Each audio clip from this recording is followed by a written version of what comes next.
I'm so thrilled today to be talking with Shehan Karunatilaka.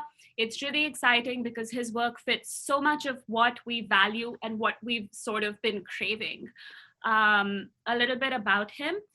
Shehan Karunatilaka's best-selling novel, Chinaman, The Legend of Pradeep Matthew, won the Commonwealth Book Prize and the DSC Prize for South Asian Literature in 2012. Published to acclaim in South Asia, the UK, and the US, it also won the 2008 Gratian Prize. Woo!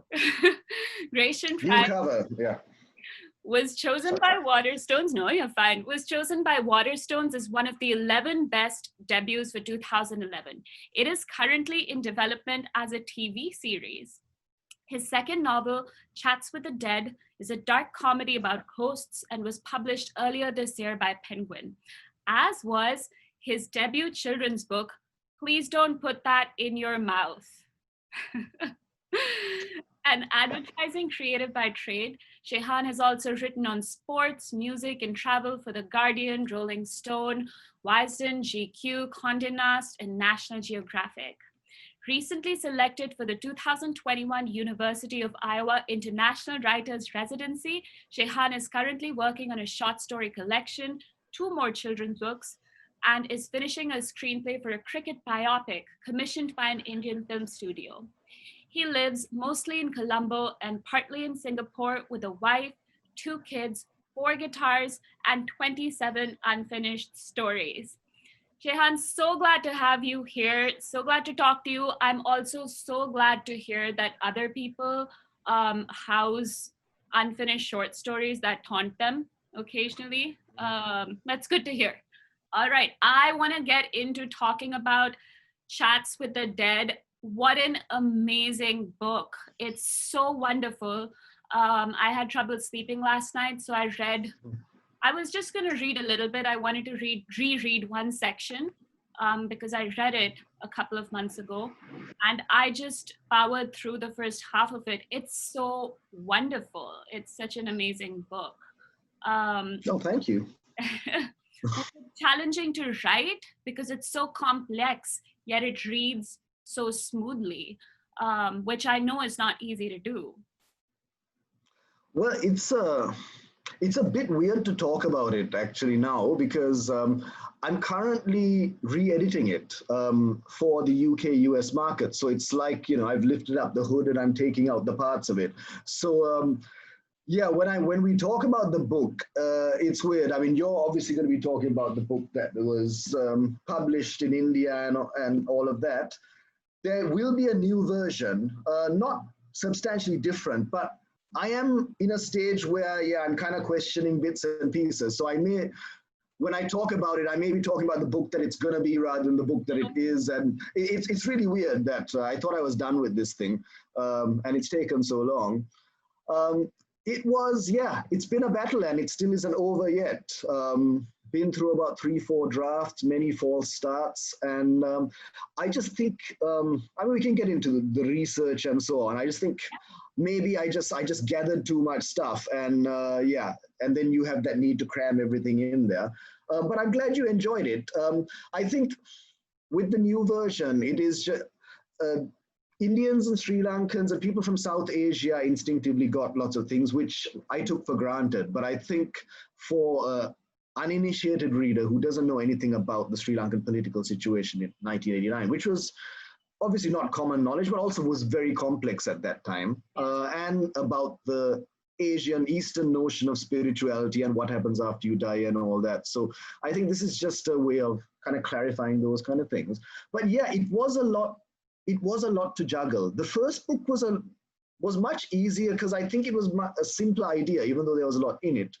This one had a lot of moving parts and layers and things. And so, I'm currently unraveling them again. But it was fun and glad that it'll be done soon again. I hope I don't have to do it again next time. When I'm in Iowa, I hope I'm still not doing it, but yeah.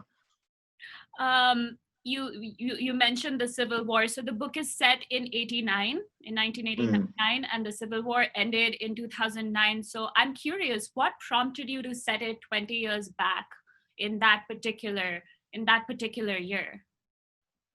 Well, so when I start, so Chinaman came out in 2010, and yeah, when you write a first book, you don't often think about writing a second. You're just glad to have done a first book. So, right. So I kind of had done that, moved on with my life, got a job in advertising. That's why you can see I'm into the product placement when I hold up the books and stuff. Yeah. And yeah, so I got, and I kind of moved on. And then 2012, 2013 was like, everyone's asking, what are you going to do next? And I really hadn't thought of it.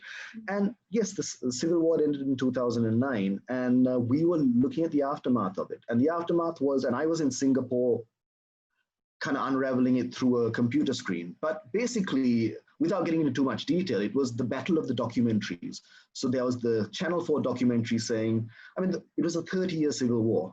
30 years, it was all of our life. Like, I'd never known a time that we weren't at war. And the Channel 4 had the documentary saying, well, civilians died in that final phase and the government committed war crimes. Then the government did a counter documentary saying, yes, well, people died, but it was the tigers who used them as human shields. So there was this growing body count, which the UN has at 40,000. This is just the last phase of the war. And it just occurred to me that, you know, everyone's arguing, you know, it was your fault. No, it was your fault. You shouldn't have done this. But the people died, and these were civilians, innocent people. And so it just occurred to me that what if we could get the dead to speak? What it's their account that we don't have in this whole narrative, and this is just going to be battled. And I just saw it escalating. And also the question is, a lot of people were saying, well, the past is the past, bygones. It's the new Sri Lanka. We're at peace. Let's just move on. Let's just forget it.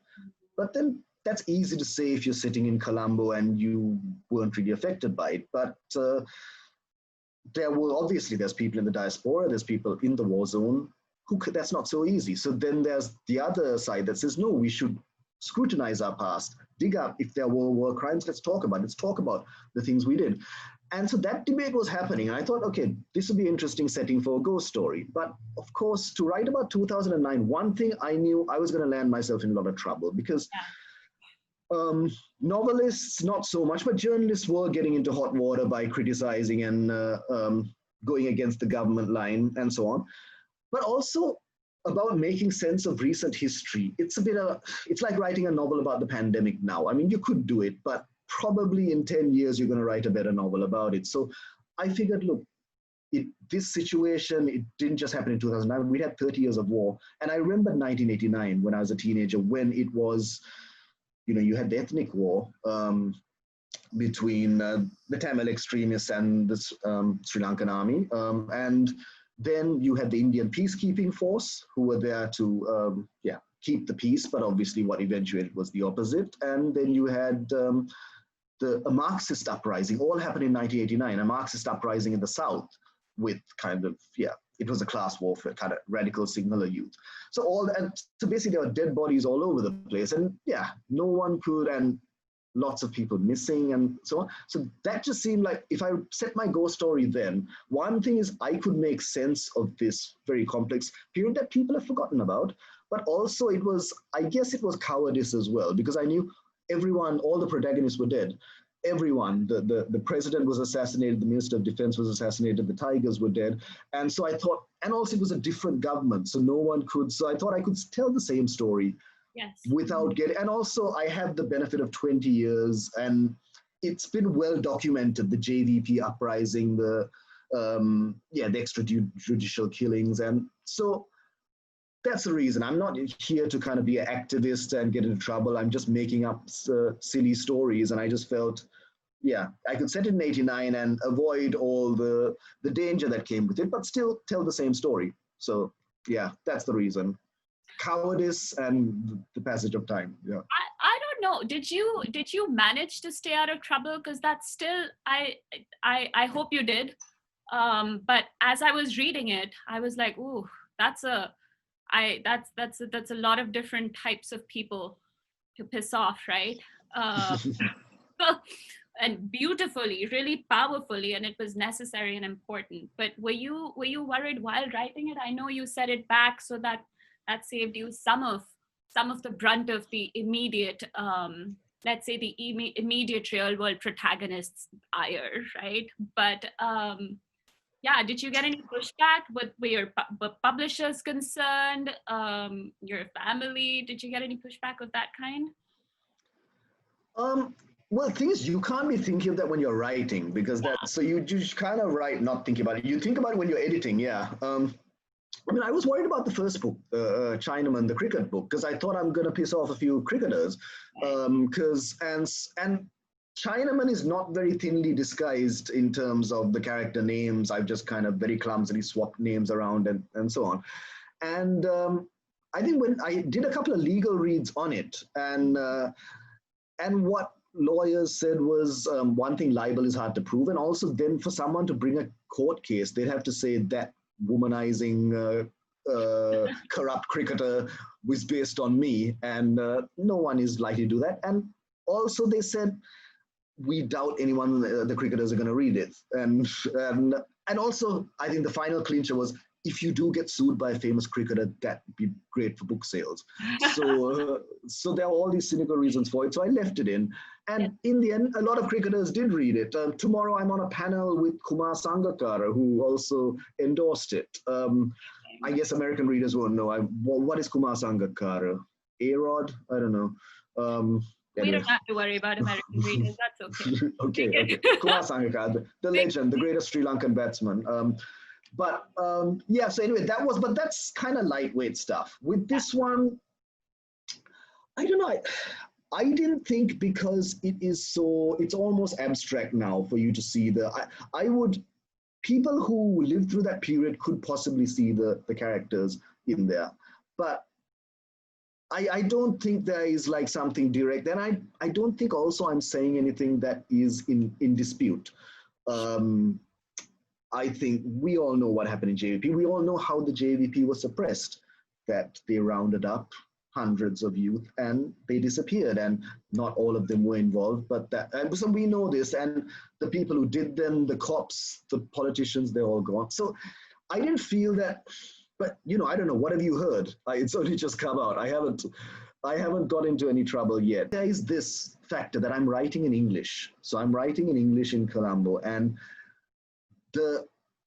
this regime, to be fair, hasn't shown the tendencies of the past incarnations of this regime.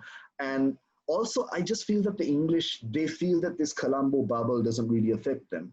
But there was a writer, Shaktika Satkumar, who, writing in Sinhalese, and this is during the previous regime, he was wrote a short story that talked about child abuse within the Buddhist clergy. And he was imprisoned, and he's currently facing 10 years imprisonment. I think he's out on bail.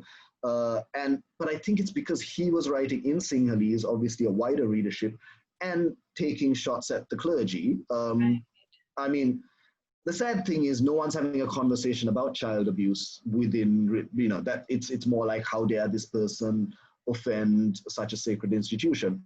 So it's not like writers are immune to getting into trouble, but I hope so. I don't want this to be ironic speech, but that because I'm writing in English and because it is quite an abstract, satirical, I don't know if you call it magic realist, but there's a lot of supernatural elements that perhaps it'll get by. I don't know. I hope so. I'd like to write many more books. Yeah. I'm sure it will, just because it's amazing. It's a book that's so unflinching in its critique of violence and bigotry and all those many myriad forces and people whose complicitness, I've written here, I don't know if that's a word, but we'll use it, required for such carnage to take place, right? But I learned so much as I was reading it, but I also laughed through it. I was laughing so much through it, and yet, despite being compelling and funny and devastating, it never felt disrespectful or crass or flippant. Really masterfully done. I really thought it was a master study because, like you said, you're dealing with so much history, so many different things, and you package it in such a intriguing, engaging, often quite tender, but often just riotous, funny way. How did you strike that balance? How did you do that? This is just me like greedy, right? Like from a craft perspective. How did you do that?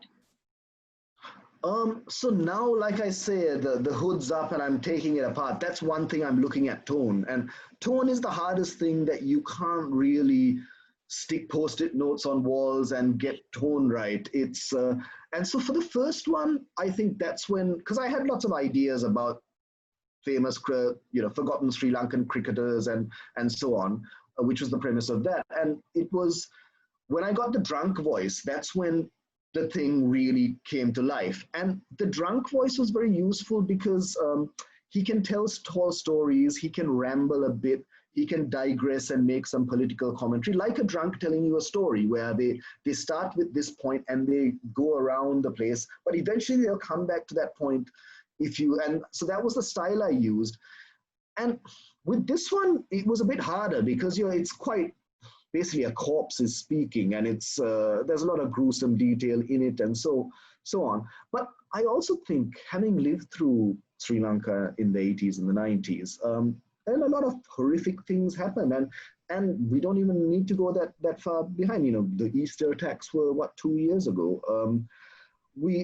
Even though a lot of horrific things happen in this country, it's not a bitter, sad place. It's actually quite the stereotypes of the commercial stereotype, the smiley, happy-go-lucky Sri Lankans. There is something to that stereotype. It's not a grim place, even though a lot of grim things take place here. And I felt that, not all, but there was a lot of literature that kind of records the darkness, but doesn't really bring that part in. And I thought that's a big part of the Sri Lankan character, the way we tell stories. Like a tragedy will happen, the jokes will start almost immediately. And I don't know, gallows humor, whether that's a coping mechanism, what it is, but that seems to always be there. And so I consciously tried to capture that in Chinaman. This one, I don't know, it's like I say, tone evolves, but it just seemed like this guy was an atheist who finds out there's an afterlife, right? And I think he would see the absurdity and the funny side of it, having seen life at what he saw on the battlefield. So the protagonist is a war photographer who's been on the front lines and seen things that most Sri Lankans stuck in Colombo wouldn't have, and seen the war at the front lines, and convinced him that this was in different universe. There was no God, there was no meaning, and he's just there to take photographs. And then when he ends up dead, he finds out there is an afterlife, there is some chaotic system of karma, but he can't fathom the rules. And so he sees it through that absurd lens. And I think maybe that's where the humor comes. He even looks at his own death. And but you're right, it was a balancing act to make sure you're not being too glib or flippant or trivializing things. And I don't know, that comes out with, so hopefully the next draft should be the balance. I hope the balance is maintained. It just comes out in the wash. You kind of, I think after a while you get a feel for the tone of the character, and okay, they wouldn't say that, or they would say this and all that. So I don't know. It was just the many drafts help. It has taken like almost 10 years. So perhaps that was it. Yeah. So what influenced you to bring in the myths, the supernatural elements, and then really tie them to our daily lives?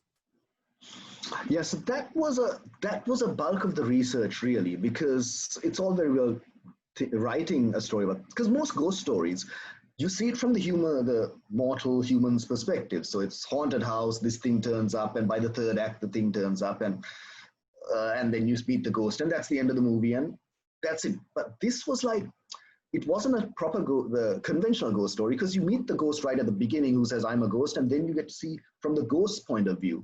And so that meant I had to build this world. And I did borrow, so it's a lot of Eastern mythology, but I didn't want to complicate it because we have these ideas in our heads already. And the idea of the light, for instance, that's a Judeo-Christian concept, but also a lot of near-death experiences when this is documented cases, they all talk about the light and a helper figure and walking towards the light. So there was that trope, but also the idea, we don't know what the light is, whether it is heaven, hell, whether it is rebirth, or whether it is oblivion. So so we have these ideas in our head. So I thought I can use that. I can use the Buddhist tradition and the Hindu tradition of rebirth and all of that. But I did feel this idea that the waiting room, that after you pass on, you enter a waiting room. And if you did enter a waiting room, it would be like any other waiting room. And that perhaps would explain the chaos that, because you read this book, and I suppose any book I would write about Sri Lanka is an explanation about the Sri Lankan paradox, this beautiful country with so many resources, so much potential. We're blessed with everything. I mean, I live in Singapore. Singapore's not blessed with much, but they've made a lot with what they have. Sri Lanka is, and you look at our turbulent last 70 years since independence, it's been tragedy. I mean, not just this war, the tsunami, the recent Easter attacks, we've been through a lot. So there have been theories that the island is cursed, right? I've heard this from many people, and not just old aunties. I've heard this from people saying that Kueni's curse from mythology has been there, and the idea that, yeah, the island is cursed. So I thought a good explanation could be that what if all these spirits, all the spirits of, and it's a very thinly veiled metaphor, the spirits of people who died unfairly. I mean, if ghosts are spirits that can't pass on because they died unfairly or unhappy, Sri Lanka must be crawling with them, because there's many unmarked graves, many unavenged deaths. So the idea that the afterlife is this waiting room that looks like a Sri Lankan airport or tax office or bureaucracy, and that's the only reason why. So we are not processing, and so there are all these confused spirits wandering around whispering bad ideas into people's ears, and that's why we tend to kind of mess up this beautiful pearl that we have. And so, yeah, and also there's satirical value in it. So when that scene arrived to me, this idea of this count and all these dead people asking for their refund, their lives back, and it just seemed to make sense. And it seemed to also be a darkly but humorous explanation for the Sri Lankan condition. So that's really where I came. But this, of course, took about a year or two of trial and error to get it. And now I feel, and maybe this will come out with this edit, I feel taking bits out of it. I feel that sometimes when you're world building, you just need the right little bits. Maybe sometimes there's a danger of explaining too much. So like the mechanics of how spirits move around and all. I mean, it goes in, and the eyes and so on. There's a lot of detail. So I think there's enough world building there. I'm just wondering, is there too much? But yeah, now it makes perfect sense to me. So I could write a book about it. You write about the body, about sex, desire, and intimacy with a lot of tenderness, but also bite and freedom and frankness. In chats, our protagonist's sexuality is something he's navigating. I feel like it's so rare. It's so rare in South Asia, where we've got this colonial hangover and somewhat of a shame attached to the body. So did you have models for writing this way when you were a young writer? Was this something you intentionally set out to do? So I'm not sure.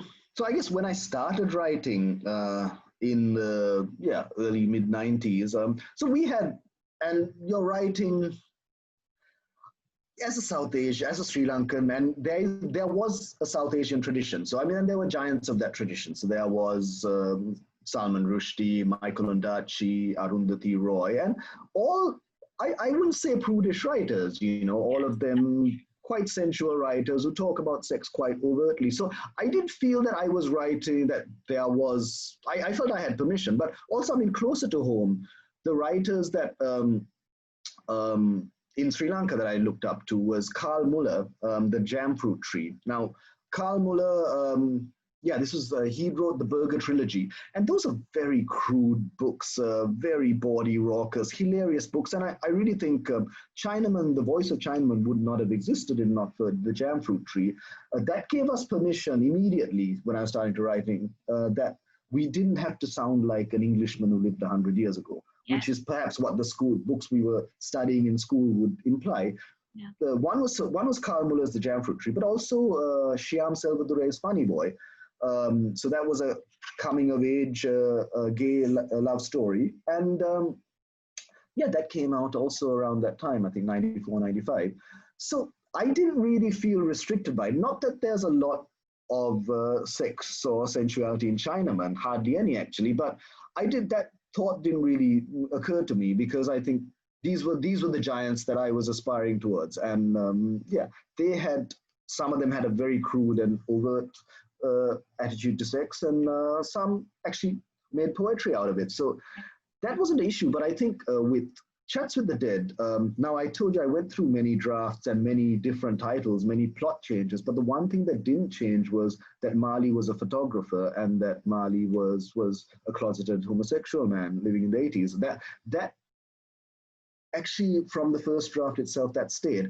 And I think, and it's a bit weird in this climate now. I mean, the book's evolved over the last 5, 6, 7 years, that, you know, we come to this issue of cultural appropriation, and then the question of whether, so now, and that battle is still being fought, and there's many ideas about it, but the idea that now, will there be a point where, I don't know, a heterosexual, cisgender, is that the word, male can write about homosexual? But I mean, I hope so. I hope that's not that I'm not crossing any lines there. But for me, it just seemed, I didn't do it to be part of the zeitgeist. I did it because it seemed that that character, in the 1980s in Sri Lanka, I don't think there was any other choice other than to be closeted as a homosexual. And even now, okay, we live in more enlightened times, and Colombo is certainly but you know, I don't think it's evolved that much. It certainly has evolved. So the idea, and also the idea that he was a closeted gay man, but also he had a girlfriend, so he was hiding his life from her, and he had a boyfriend who he was hiding the fact that he was, when he went on these field trips, he was having multiple affairs and one-night stands, and also there was that whole secrecy tied in well to the character. That, and again, it's back to the murder mystery trope, that if the victim has a lot of secrets, a lot of mystery boxes, then that adds to the plot. So that also seemed a metaphor for him, the fact that he was taking photographs for the army, but also working with the foreign press, and also secretly doing stuff with a Tamil political outfit.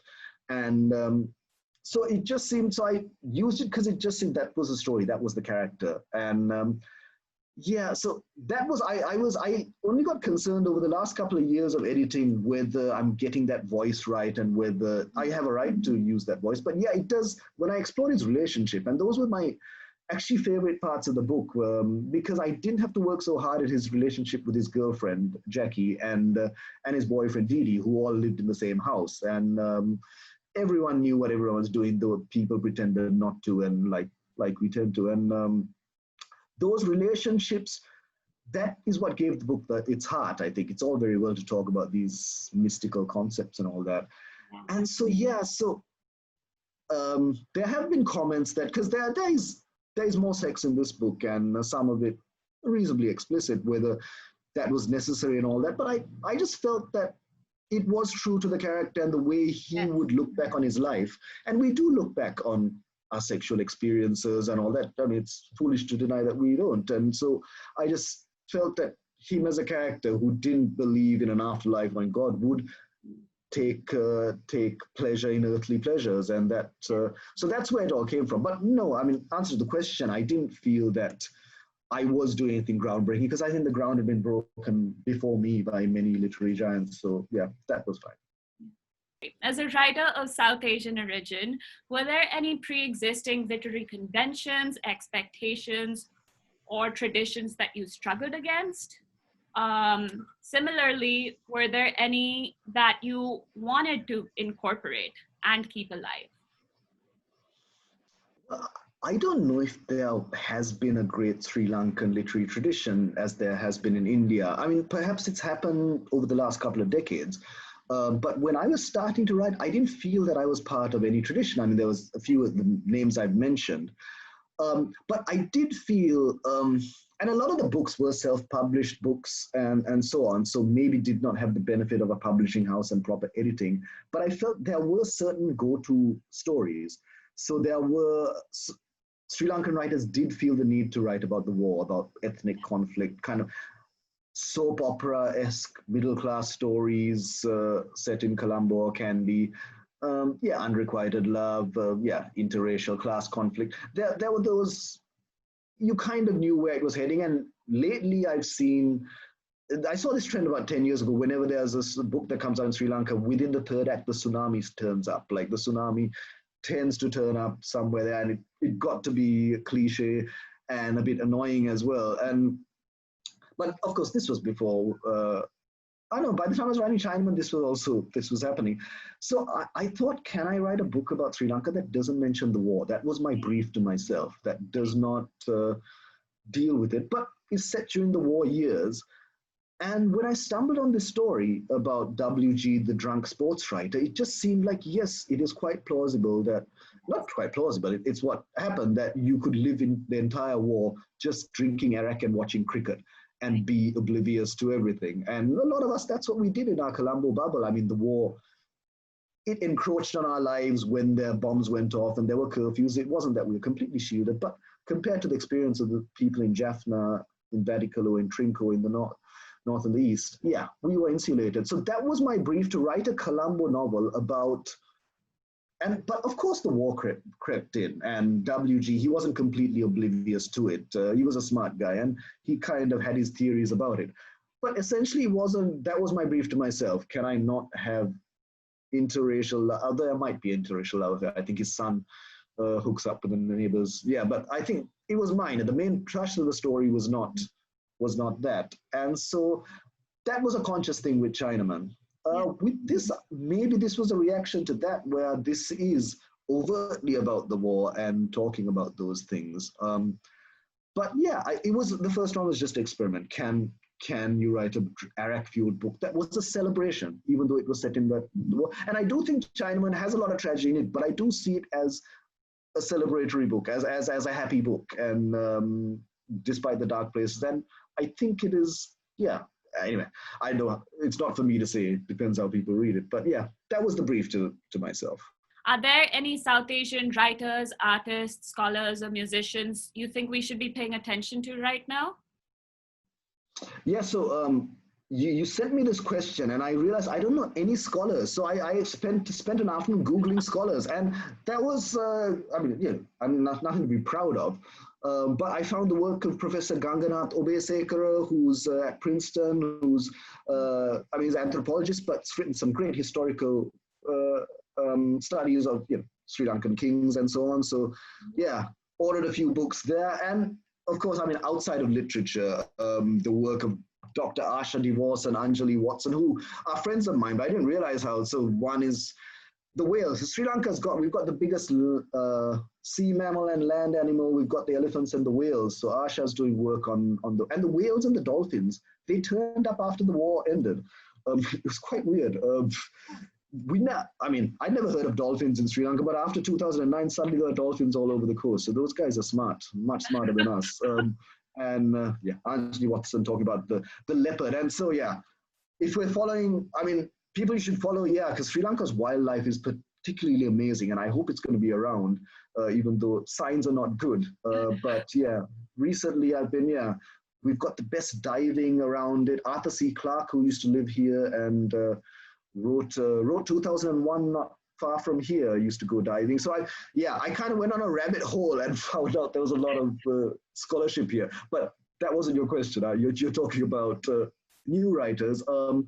I'm on a panel tomorrow. So I think Sri Lankan writing, one thing is theatre. There's a lot of interesting things happening. Not a lot of theatre happening now, but a lot of Sinhala theatre, Tamil theatre, and also local English theatre. So Arun Velendave Prematilaka, who won the Gratian Prize 2 years ago, he's a gay writer, gay playwright, and writes about LGBTQ subject matter, and wrote a very, The One Who Loves You So, a very explicit and shocking and quite a tender love story. But I was, quite moved by it. And so he's one guy to watch, young guy. I'm on a panel with Andrew Fidel Fernando, who's the great cricket writer, who's now writes kind of humorous travelogues, certainly worth following. But also, I think what's interesting in Sri Lanka at the moment is there's a science fiction movement happening. Yeah, a lot of very young writers, guys and girls in their 20s. Yudhanje Vijayaratne is the prominent name there. But they're not necessarily writing Sri Lankan stories, though they may be set in Sri Lanka. But it's still it's great to see because I think this island lends itself. We've had the greatest science fiction writer of all time, Arthur C. Clarke, right here writing his stories. So, and yeah, this island's got a lot of spooky things happening here. So I think quite ripe for that. And musicians, drill team, if that's one thing. There's local hip hop, and they rap in. So it's kind of like a Wu-Tang Clan bunch of guys doing, but the flow is amazing and the lyrics are caustic and they're rapping in Sinhala. And so for a lot of time, rappers in Sri Lanka had an American accent and had that kind of American swagger to it, which you can't blame them. I played in rock bands trying to be Kurt Cobain. We all imitate the things we see, but these guys now have authentic, and that's what I really look for when I look at writers here, the authentic voice that comes from Sri Lanka, comes from their experience. And I think that's the case, literature or music or cinema. I mean, cinema where we don't have a great tradition like India does. But now and again, the examples I've given, there's a movie called Pangshu that's just come out that everyone's talking about. But if Sri Lankan cinema, I would say my go-to film would be a film called Machang, which is not strictly a Sri Lankan production because I think it came from the UK, but it's a Sri Lankan story, Sri Lankan actors, written by Ruanti Dicikera. Fantastic book, also sports themed. And again, I gravitate to the things that capture Sri Lanka's humor as well as its tragedy, because a lot of our stories, particularly in cinema, tend to go either way. It's either really bawdy slapstick stuff, or it's very dark kind of very arty, impenetrable, tragic stuff. So Machang is a film. Yeah. But yeah, anyway, those are a few Sri Lankan writers and artists. But I think, yeah, the tradition is well. It's a lot of exciting things happening. Yeah. That sounds amazing. I'm excited. I have a book list. I have new things to listen to. Thank you. That's wonderful. Finally, what do you imagine and hope that we at SAAG, a dissident South Asian anthology, might achieve? Looking at the microcosm of Sri Lanka, now Sri Lanka's got multiple voices, and I think the problem with Sri Lankan writing, as I see it, is it's in silos. So we have this tradition of English writers, and you've got diasporic writers who internationally renowned like Ondaatje and Ramesh Gunasekara and many others. And then you've got Colombo-based writers, Ashok Ferry, myself. There's a scene there, but there's also Sinhalese writers, and a lot of, and that's a much deeper tradition. That's good, and a much richer tradition. And there's Tamil writers as well. But those three literatures do not interact at all. The festivals. So I mean, even the one I'm going to tomorrow, it's very much a Colombo. So some would say not unfairly elitist tradition. Whereas the Sinhala tradition would be around the universities. And I would dare say, I don't want to be presumptive, but the Tamil tradition, perhaps the war has stifled a lot of those voices. And those are the voices I am dying to hear stories that came out of the war, not the triumphalist narrative that we get exposed to. But so I just think for Sri Lankan literature, that's what I would like to see, that we are reading their stuff, they are reading our stuff. So more translation, more so that we have a Sri Lankan tradition. And I just mentioned the three main minorities. Sri Lanka is much more diverse than that. So now you take that idea across to India and Pakistan and throughout, and you look at the myriad of voices there. And the fact is, I don't know if we're reading each other. I mean, I've been wowed by the Pakistani writers, the famous ones coming out in the last decade, and Indian writers, and also because of the last two books, I get to attend lit fests and in the region. So I have traveled around there, and I just think that's what an organization like SAAG can do, promoting the idea that Southeast, that because we all have very different stories and different voices, and I just think more interaction. So you're not just reading your own stuff, that you're reading everyone else's. And I think that's a powerful thing. And for instance, if in 10 years we have a Sri Lankan tradition where I'm ashamed to say, I couldn't even name for you the leading Tamil writers writing in Sri Lanka. And that's a shameful fact. But hopefully if we have that tradition where we're hearing each other's stories, I think all our stories are going to be richer. So I think it's a fantastic thing you're doing, and power to you. And we are out of time. This was amazing. It was so wonderful to talk to you. Oh, thank you. Thank you for having me.